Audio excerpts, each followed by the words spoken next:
one of the things that people've got to understand is this. And I can't make it real to people. I can tell them that, our national parks are pledged as collateral for all the nations that basically lent us money. The Bible says that the borrower is servant to the lender. I don't know that most people would understand it, but there are literally nations who can send their militaries in and claim what's rightfully theirs under basically the international commerce protocols, and two of our presidents gave them that ability. That was never the case before. So, being on talk radio, Doug, a number of years ago, somebody on the West Coast who was listening to us from one of the West Coast ports up in the Seattle, Bellingham area, we're talking about they were watching Chinese ships, loads of soldiers. And the guy was on the docks. He was kind of a manager of a bunch of freights and stuff. And he said, look, they're coming in. And he said, Steve, these men were so disciplined. And he said they had state-of-the-art. And the guy was former military, weapons and everything. And when he asked about it, here's what he was told. They're here to collect what's theirs. Now, they haven't collected what's theirs, but they own it. It's just like having an absentee landowner. An absentee landowner. You may get to occupy the land and pay rent or anything, but you really don't know who owns it. And at some point, Doug and Joe, and this is what I think is critical for people to understand tonight, is that when the trucks don't run, the store shelves aren't stocked. You know that the biggest corporation in the United States, one of the biggest that feeds America, obviously, is the Mart store, Walmart. And we've all heard the stories about the abandoned, the shut down Walmarts. We've seen the death of retail. And yet we see the internationalists, the globalists, the global elite, and everything is designed now to have a central store. It's almost like the Erie Canal, Doug. What was that song? 15 years on the Erie Canal? And the thing is that I owe my soul to the company store.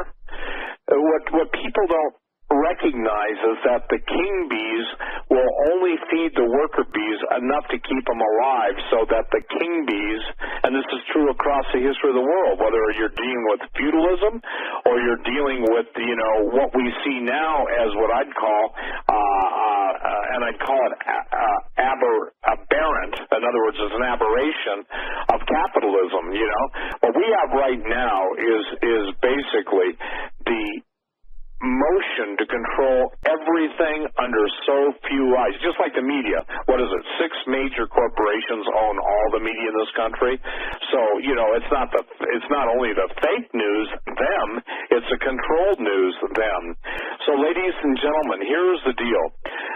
Whether you understand the full effect of what we're talking about tonight, let's say wherever you're at in a different part of the country, it's 9:30 now on the East Coast, 6:30 on the West Coast, 8:30 in the Midwest. The people that have planned this stuff don't sleep. In some part of the globe, don't get me wrong, they have to sleep, unless, of course, the fallen ones orchestrating everything. But, there's a disconnect between the supernatural events taking place, whether it's weather, whether it's volcanism. And I want to make something very clear. When you start looking at the cubometric volume of ash going into the upper atmosphere and all the strange weather, it's got to be obvious to most people that, hey, this happened before in history in 1815 with Mount Tambora, and the following year they had no summer. And now we've got the most extreme geoengineered, as Dane Wigington, and I agree with him, events taking place on the planet, and people still are starting to say, well, there must be something to that chemtrailing. Where were you 20 years ago? So the point being is that everything that's designed. So, Bob, in a university town, Bozeman's a university town, and I just question everybody else who lives in a university town, what's going to happen when there's no food in the student union building or the student cafeteria?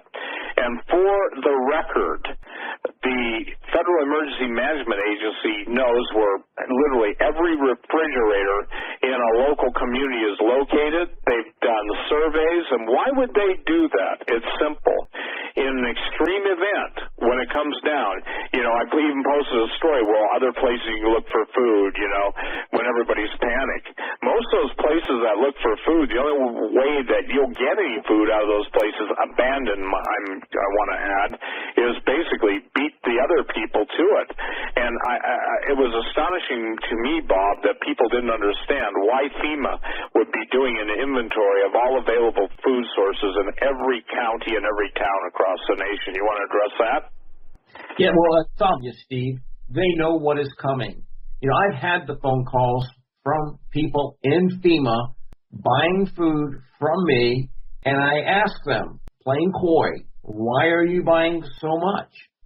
And they said, I can't tell you. Well, I kept pressing, and then this one gentleman finally told me, well, I'll say this, when they go out, they will not come back on.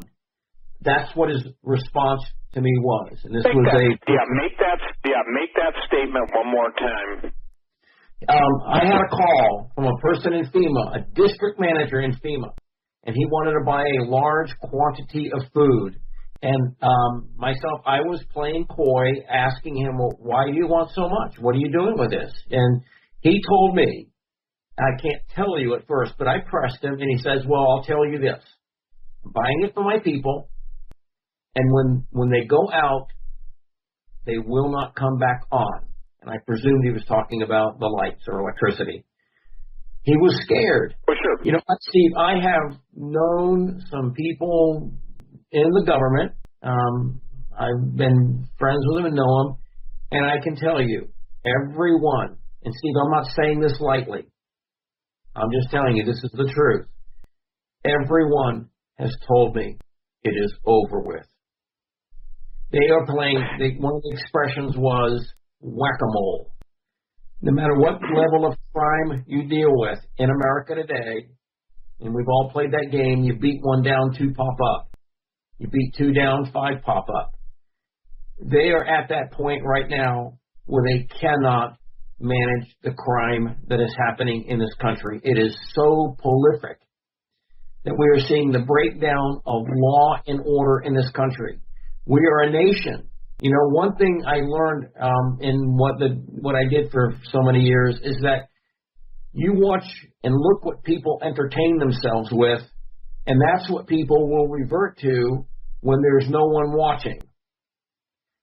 In America, we are a pornography and violence-saturated society. When the rule of law breaks down, do you think we're going to take up knitting? No. That's what we're going to do, Steve. These people that fill their minds with violence and filth, that's what's going to happen. We have a day of reckoning coming. I had John Lovell, the ranger, he told me, he goes, it isn't what you have, it's what you can keep, what you can defend. What is coming to this country is going to be a breakdown of civil law in such a manner that we are going to see just absolute anarchy in the streets. And that's why these people want to know where the food is at, because they know these things are coming. When I have people that are in pretty, I'd say, substantial positions in the government saying we're playing whack-a-mole, that's a sobering thought for them to say that we can no longer manage the crime that is happening in this country, and that we are going after only the top of it, because there's so much of it we can't control it. We are a nation that has been taken over by lawlessness. And again, Steve, it's like you said, I don't think these words have meaning to 99% of people. Economic collapse. I just read that article, $21 trillion. Think of that. If that's true, if our government, outside of Congress, which is the only one can appropriate that money, if our government has printed and spent $21 trillion that they haven't told us about, what have they bought with that money? Who have they bribed? What bunkers have they built? And then that begs the other question. If they're willing to violate the law in such a manner and steal that much money from the American people, do you think it would bother them at all to pledge as collateral our water, our timber, any of our natural resources? Do you think the American people really own those anymore? Or do you think they're punched as collateral for the debt and the underhanded dealings that we, American politicians, against the American people?